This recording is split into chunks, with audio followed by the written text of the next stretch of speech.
Now, on another matter, Mr. President, too many Americans woke up this morning worried about rising costs and limited options they're experiencing under Obamacare.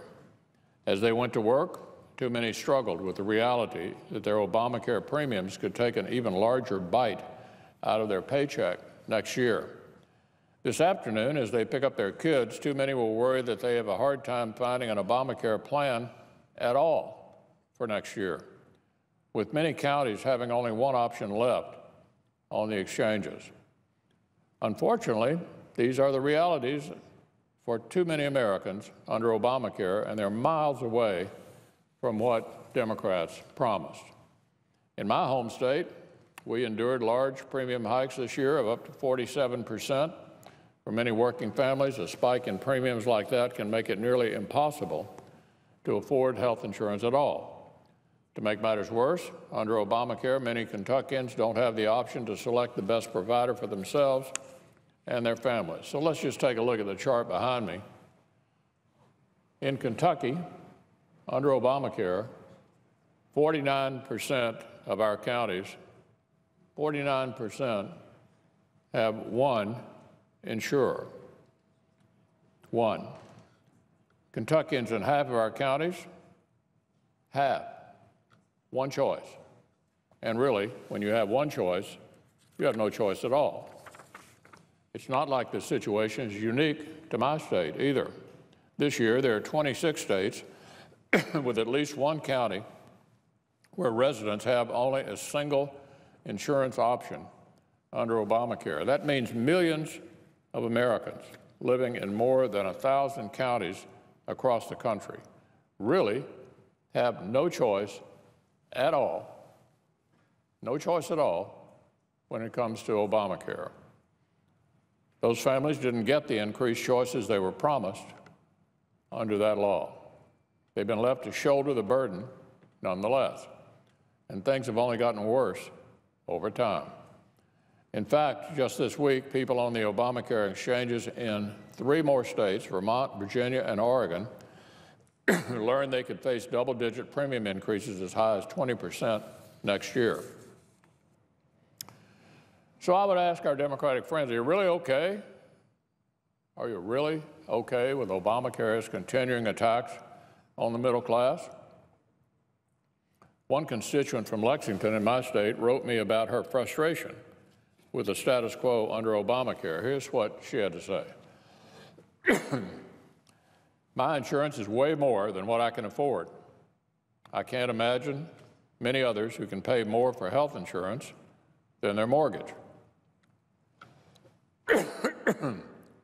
She and her husband had shopped on the exchanges for health care, but the lowest premium options were about $1,000 a month. Listen to this, $1,000 a month, and that got you a $10,000 deductible.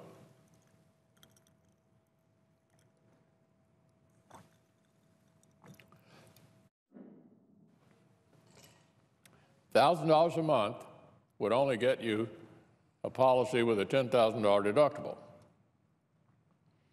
So they decided to go uninsured and pay the penalty. The cost will be minor, she said, compared to the useless premium cost. The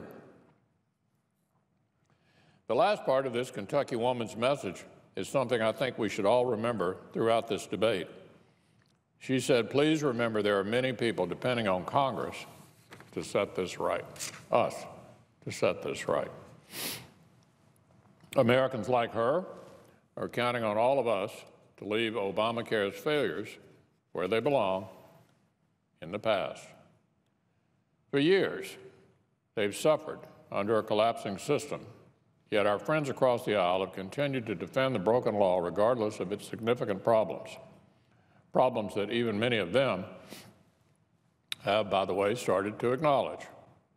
Last week, Senate Democrats sent me a letter effectively admitting that the Obamacare status quo is unsustainable. I hope that means they're prepared to join us in moving beyond this failed law. Otherwise, Senate Democrats are essentially telling the American people they're okay with the status quo, that Obamacare's collapsing markets double-digit premium increases, and counties with only one insurer represent the new normal for health care in our country. Surely they're not comfortable with that.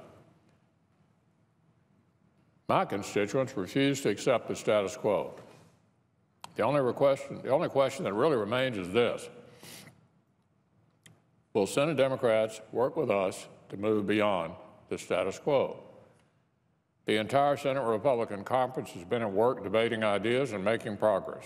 We're pursuing smarter health care policies for Kentuckians, like the couple in Lexington, and the millions more like them across the nation who know that Obamacare just isn't working. I hope our friends on the other side of the aisle will agree to join us in bringing some relief to all of these families who desperately need it.